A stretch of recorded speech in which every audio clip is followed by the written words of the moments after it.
qui est tellement, c'est pas,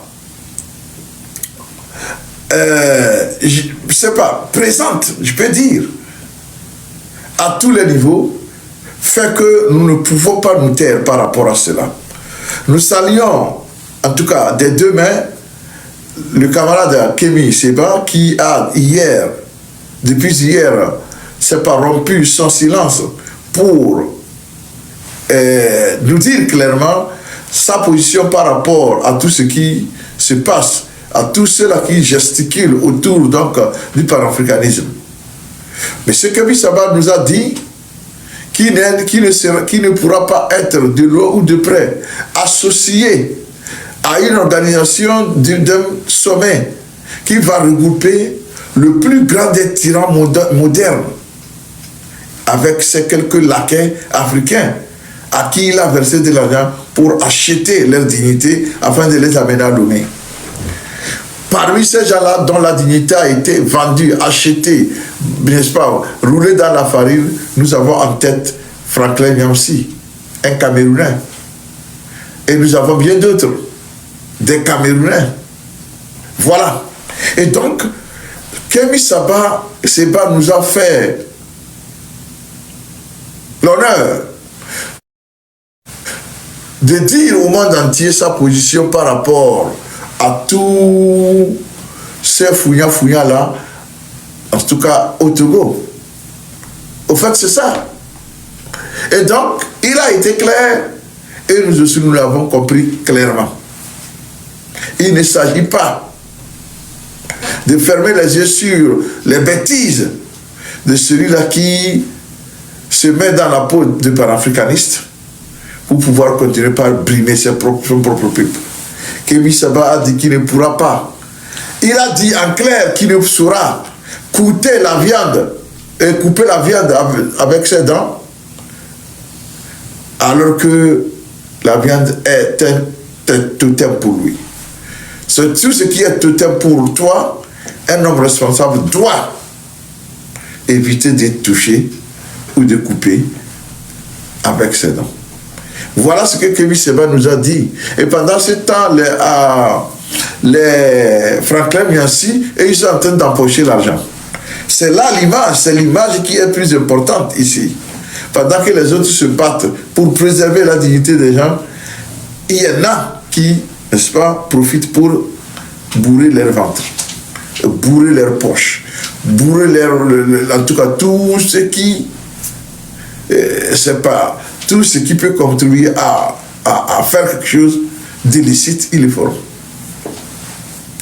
Chers amis, c'est très important.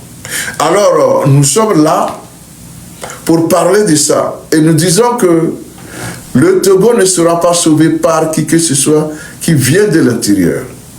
Si un jour le Togo venait à être sauvé, il doit être sauvé de l'intérieur. C'est très important. Et donc, toutes ces personnalités-là qui gesticulent, chacun veut venir prendre son cadeau pour partir. Or, vous savez, le tyran dictateur ne donne pas de petits cadeaux. Puisque l'argent, ce n'est pas à lui. Ce n'est pas la science de son front.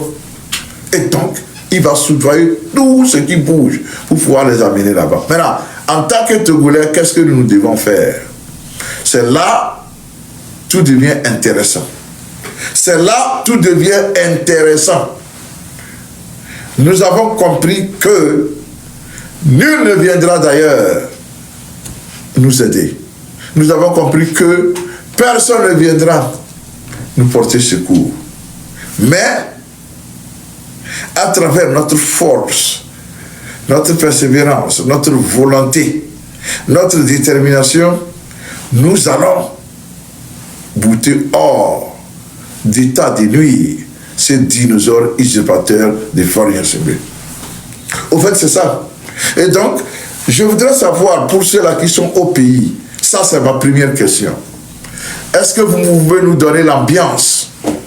Qu'est-ce qui se dit par rapport aux manifestations du 8? Est-ce que vous voyez, vous trouvez l'engouement? Est-ce qu'il y a de l'enthousiasme? Est-ce que les jeunes se sensibilisent?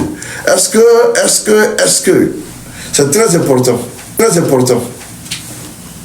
Venez nous dire, vous êtes au pays, à Lomé ou où, dites-nous là où vous vous situez. Dites-nous comment les choses se passent. Dites-nous l'ambiance dans la ville de Lomé, par exemple, à Sokodé, à Kara. Qu'est-ce que les jeunes disent? C'est très important. Qu'est-ce qu'ils disent? Est-ce qu'ils sont prêts pour la marche ou bien ils hésitent? Et pourquoi? Alors, chers amis, dites-nous si vous êtes à Lomé, si vous êtes au pays, dites-nous qu'est-ce que les gens disent, qu'est-ce qui se dit par rapport à la marche du 8 décembre. Veuillez partager avec nous, parce que nous voulons en savoir. Nous voulons savoir. Venez. Venez, dites-nous. Qu'est-ce qui se passe sur le terrain?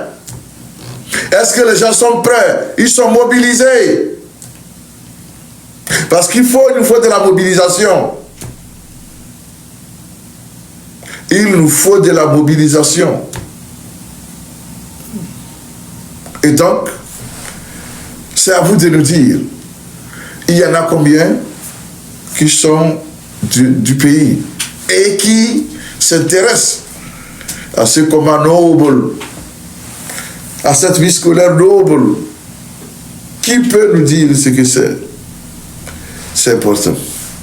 Et donc, nous sommes là pour vous rappeler que nous avons quelque chose à faire lundi.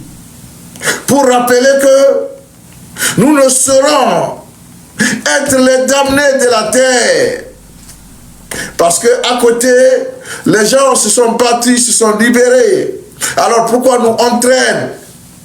Je vous ai dit, donnez 100 ans au tyran dictateur usurpateur. Après les 100 ans, si le tyran dictateur usurpateur est encore vivant, il ne quittera pas le pouvoir. Alors, qu'est-ce que vous voulez? Il ne quittera pas le pouvoir. Parce que pour lui, il n'y a pas de fin, il n'y a pas de début. Comme il se trouve là, il se présente là, il pense qu'il est l'éternité. Le pauvre, pauvre, pauvre. S'il savait que sa mortalité n'est ni différente, ni inférieure, ni supérieure à la mienne. Nous avons tous la même mortalité. C'est-à-dire, et nous sommes faits à partir, nous sommes appelés à mourir, quels que soient les cas. Nous partirons. Mais qu'est-ce que l'on laissera derrière lui? C'est ça qui importe. C'est pourquoi matin, midi, soir, lorsque nous voyons nos frères là se comporter comme s'ils venaient d'une autre planète, on leur dit, frère, va mollo mollo. Alors, sœur, va mollo mollo. Parce que la fin, c'est là-bas. On finira là-bas, dans un trou seul, dans le froid. Personne n'entend nos cris, même si on venait à crier. C'est très important. C'est très, très important. Et là, dire qu'il faut maintenant attendre avoir 80 ans. 80 ans, avoir 80 ans avant de faire chose, non. Non. Il faut le faire maintenant.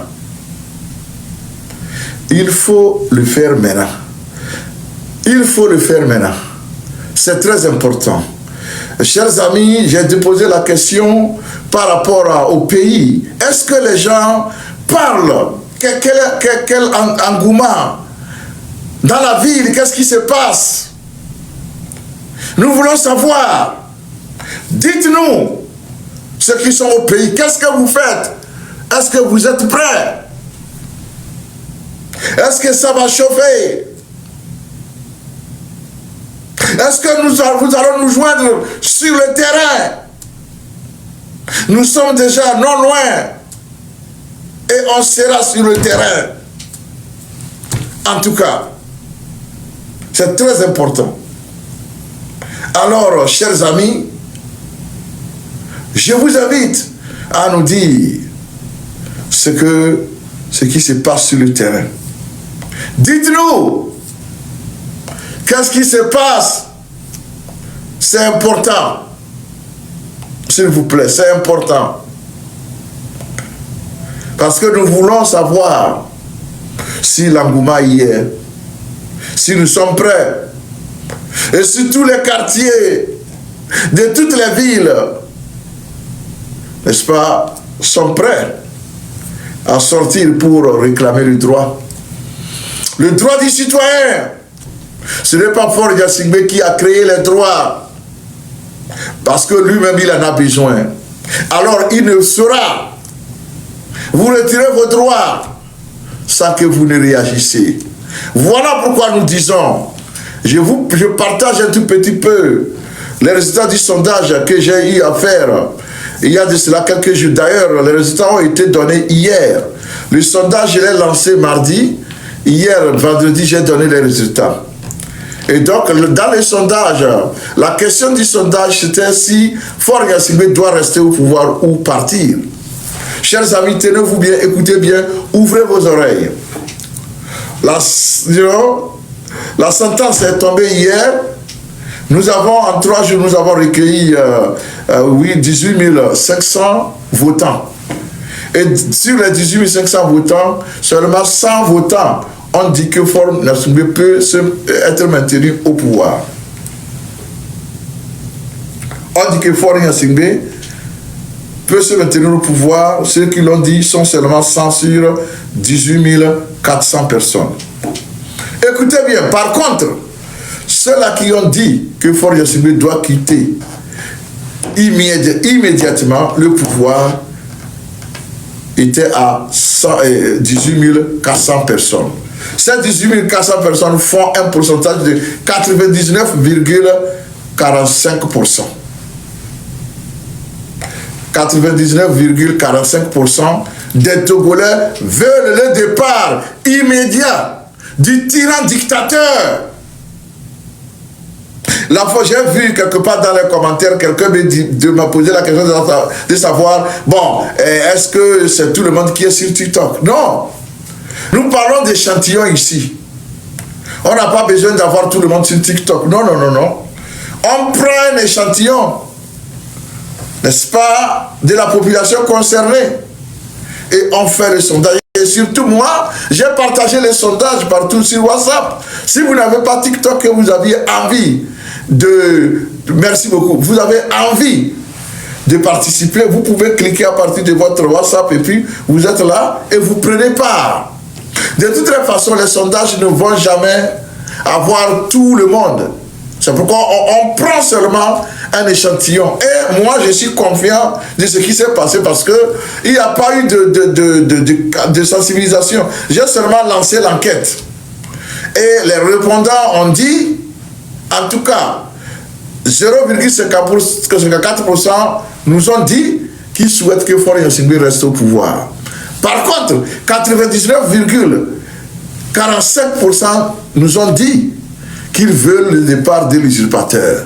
Voilà là où les choses sont. Alors, la conclusion que je suis venu tirer ici, c'est que s'il est vrai que par rapport à ce sondage-là, nous avons eu 99,99%, 99,45% qui nous disent, en tout cas, monsieur Napo, je t'ai vu, il faut venir nous accompagner, monte, de faire la demande, tu montes et puis tu viens faire le show avec moi. Il faut monter, t'as vu. Alors, donc les 99,45% des Togolais qui ont répondu, qui disent qu'ils veulent le départ immédiat du tyran, nous avons dit que si cela vraiment est le cas, si tel est le cas, alors nous disons que le pourcentage seulement ne va pas faire partie le tyran. Le pourcentage seul nous donne une idée de combien encore sont encore avec le tyran. Mais pour que le tyran parte, il faut que le pourcentage que nous voyons là, les 99,45% là, descendent massivement dans les rues le lundi. Descendent massivement dans les rues lundi pour en découdre avec les tyrans. C'est comme ça. C'est ce que le tyran entend. Il écoute ça. C'est le message que le tyran comprend. La mobilisation, manifestation, et puis, en tout cas, la fuite du dictateur. Beaucoup de dictateurs ont fui ces derniers temps. Il ne sera pas le dernier ni le premier. Faure Gnassingbé, en fuyant, vous ne serez pas le premier, vous ne serez pas le dernier. Il y a eu des dictateurs qui ont fui avant vous. Mamoutou, c'est un dictateur qui a fui son pays quand ça chauffait. Vous venez de voir Ambalo Aguilé Bissau, le petit qui a voulu péter plus que... En tout cas, je ne vais pas le dire ici. Il est où maintenant? C'était l'un des ailés de la CEDEAO. Pauvre de lui. Il a voulu faire Harakiri. Aux Jeux autres, il s'est fait Harakiri finalement. Merci beaucoup. Merci. merci. Alors, c'est très bien. C'est très bien. Togolais, le pouvoir au peuple. Celui-là qui dit, vous êtes, c'est pas, le pouvoir au peuple. Je ne sais pas ce que vous parlez de quel peuple. Le pouvoir de Faure Gnassingbé, c'est le peuple qui a donné ça. Monsieur, vous faites pitié. Vous faites pitié. C'est à cause de vos ventres, vous ne réfléchissez plus. Réfléchissez un peu.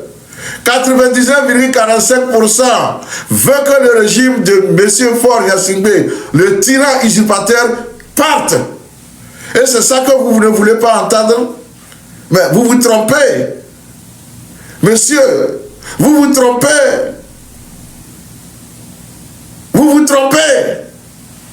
De toute façon, le peuple a parlé. Si Faure ne s'exécute pas, le peuple va l'obliger à partir. C'est tout ce que nous disons.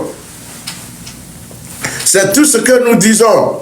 99,45% des Togolais veulent que Faure Gnassingbé déguerpisse. C'est tout. On n'a pas besoin d'expliquer ça. Le résultat est là. Monsieur, vous avez participé à ce sondage, vous avez été battu. Parce que j'ai vu des faux gens, faux types là. Ils sont venus, ils disent, bah non, tout le monde n'est pas sur TikTok. Je m'en fous que vous soyez sur TikTok ou pas. Les Togolais ont parlé. 99,45% des Togolais disent dictateur Gamessou. Est-ce que ça c'est un problème ça? Gamessou, monsieur le dictateur. Et maintenant, vous venez ici nous dire, ah, vous n'êtes pas sage. Qu'est-ce que vous appelez la sagesse? Celui-là qui prend, qui vole le pouvoir du peuple, lui est plus sage que celui-là qui le dénonce. Camarades, réveillez-vous. Même si vous mangez là-bas, à un moment donné, il faut quand même se rendre un peu, en tout cas, il faut ouvrir les yeux. Hein? Il faut ouvrir les yeux. S'il vous plaît. C'est très bon, c'est très bon. En tout cas, merci à tous ceux-là qui sont lucides et qui font des commentaires lucides. Quant aux autres, les oiseaux, on vous voit partout. Les oiseaux, vous êtes déjà là. Et nous avons besoin de vous. Parce que c'est la contradiction aussi qui équilibre les choses. Mais il ne faut pas être bête. Vous pouvez être un zozo sans être bête. C'est tout ce que nous disons. Quand vous voyez la réalité, dites-la. Et ici, on ne peut pas parler du pouvoir du peuple lorsqu'il s'agit de Faure Gnassingbé. Toi-même, tu ne peux plus voter, monsieur. Tu ne peux plus voter, malheureusement. Même si tu veux voter pour Faure, tu ne pourras plus voter. Ça seul devait en tout cas te rendre conscient pour que tu te battes à mes côtés pour chasser ces tyrans. Mais tu ne le fais pas. Au contraire, tu viens encore gesticuler pour m'attaquer. Non. Je serai là sur le terrain. Celui-là qui demande, Dieu est grand. Professeur, j'espère que vous serez sur le terrain de lutte, professeur. Moi, je suis déjà dans les environs, dans un pays limitrophe. Je donne, c'est pas, je fais ce live à partir d'un pays limitrophe. Et donc, je ne vous dirai pas quel pays, parce que vous êtes là, vous êtes capable, n'est-ce pas, de faire le pire. Mais, ce qui est sûr, je serai là aux côtés de mon peuple. Je serai là aux côtés de mon peuple. Vous passez, nous on ne lutte pas, c'est pas, regarde, non, nous sommes engagés pour du bon et nous savons ce que ça peut coûter. Mais ce n'est pas notre problème. À l'heure où nous parlons, ce n'est plus notre problème. Nous avons déjà dépassé le problème d'hésitation et de doute et de peur. Voilà. Quant à vous qui êtes encore là, qui attendez des messies pour venir vous sauver, ça fait votre problème. Nous, on aura fait notre part et on aura été satisfait. Réussite ou pas. Ce qui compte ici, c'est la participation. C'est très important. Vous voyez? C'est très important. C'est très important. Alors, chers amis, c'est ça. Chers amis, c'est ça. Voilà, c'est tout ce que nous avons par rapport à vos questions que vous posez. Donc, on sera là. Et j'invite tous ceux-là qui sont sincères dans cette lutte à se mobiliser. En tout cas, à déposer leur encre autour. Et au moment donné, à un moment venu, on lèvera l'encre pour rejoindre les manifestants, pour crier haro sur le dictateur tyran et lui demander de partir. S'il vous plaît. Oui, mais on est obligé, puisque si il y en a qui pensent que bon, venez, nous le terrain n'est pas quelque chose qui nous fait peur. Non. Jamais. Pour ceux-là qui nous connaissent, ils le savent bien. Ils vont vous l'expliquer. Et nous nous sommes engagés, pas pour qui que ce soit. Moi, ce que je fais, j'ai moi-même. Parce que je suis un homme conscient. Et je sais que on ne peut pas diriger un être humain de la sorte. Mon opposition à ce régime confirme ma dignité, confirme que je suis un être humain, confirme que j'ai de l'orgueil et confirme encore que je ne vais pas tout accepter. Jamais. Parce que si vous acceptez tout, vous ne rejetez rien, vous risquez, n'est-ce pas, finalement, d'être lâche. Et la lâcheté, ce n'est pas, c'est pas une vertu, c'est un vice. C'est même un crime que d'être lâche.